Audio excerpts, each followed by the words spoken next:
We're here with Kamal Kaur, CLTS founder. Kamal, describe to us what's going on here. Oh, this is in fact, we are doing a role play in the training of CLTS. We have shown them inside the principles of CLTS. We have shown them the BBC film, that CLTS real life triggering in action, that BBC film on the clean living. Now we are brought the participants out here. We're doing a role play of, some are acting as community members and some are outside facilitators. So they're trying to role play and they're trying to show the triggering of CLTS. How do you trigger really, using visuals and maps and everything. That's what is going on there now. Now these people are experienced and skilled sanitation practitioners.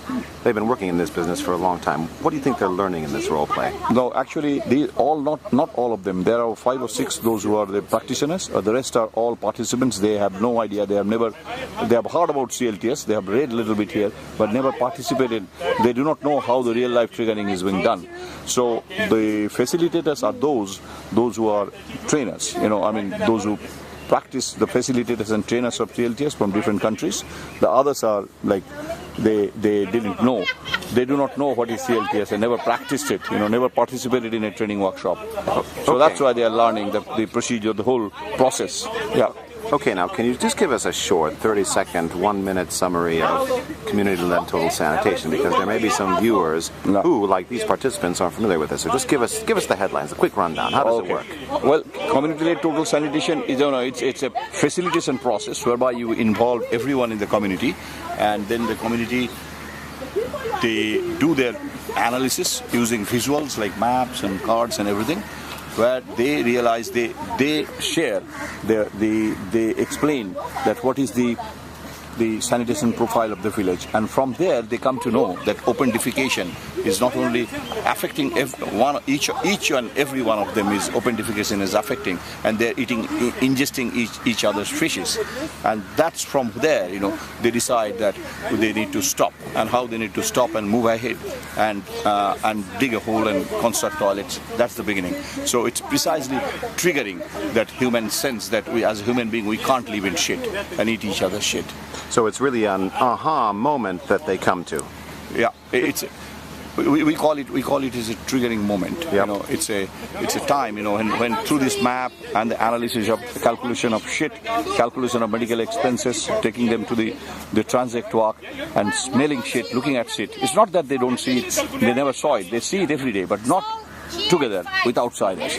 And that's where the 3 things that come up, the whole element of shame, the element of disgust, and the element of self-respect. These things are generated and they move from there. They said we're going to stop it. Shame, disgust, and the element of self-respect, and the element of fear, because they realize that our children are growing on shit. Yep. And so much of money is going out, and we are producing 3, 4, 5 quintals of shit, and millions of rupees and all kind of shillings are going out of the village. Now, a moment ago you used the term transect walk. Yeah. For the benefit of our viewers, what is a transect walk? It's called open defecation area transact walk. Okay. Open defecation area transact. You can see on the map where they have put all the yellow powders. Yep. So these are, you can see some places where there are more yellow powders, meaning many people going there as a open defecation area.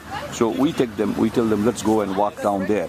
So we take the people all around with us, and they see the shit and they start spitting and everything. They say, no, don't go. And that's the area where we take them. They can see it, they smell it, they can see the flies, and they can see the livestock grazing on it and bringing their shit back home in their hoops. So that's the area. So that's the open defecation area transit walk. Now we know, Kamal, that approximately 1/3 of the people in the world who don't have access to safe sanitation live in sub-Saharan Africa, and approximately 1/3 in South Asia. So that's about 600, 700, 800 million in each of those regions. Yeah. But this morning you gave a presentation, CLTS, the bushfire in Africa. What are the characteristic differences between the implementation of CLTS in South Asia versus in Africa? Well, the main difference, I would say, that as I was telling you in the morning, that in Africa it's only little more than 4 years old, CLTS, but it's already in 34 countries in Africa rolling it out. 15 countries in Africa, they have taken CLTS in their national sanitation strategy, and In 2008, the number of open defecators in Africa was 280 million, whereas in India alone 600 million people are there. The main difference is that, the big economy like India, China, the government have got a lot of money to waste.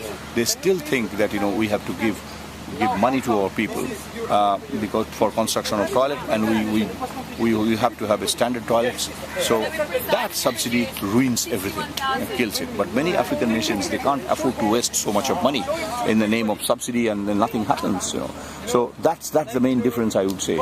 And now in many countries in Africa, they are supported by UNICEF, and UNICEF is well respected. So when UNICEF says, and it's in the international strategy of UNICEF to stop household sanitation subsidy, that made a big difference. So that's the whole thing. Yeah. So, okay. Yeah. Well, there you have it. So I guess you would say that community-led total sanitation is a process and an effort which is not really just the wave of the future. It's the wave of the present for helping people get access to safe sanitation, taking that first step on the ladder, ending open defecation. Yeah. All right. Thank you very much for your time, sir. Thank you very much. Thanks very much.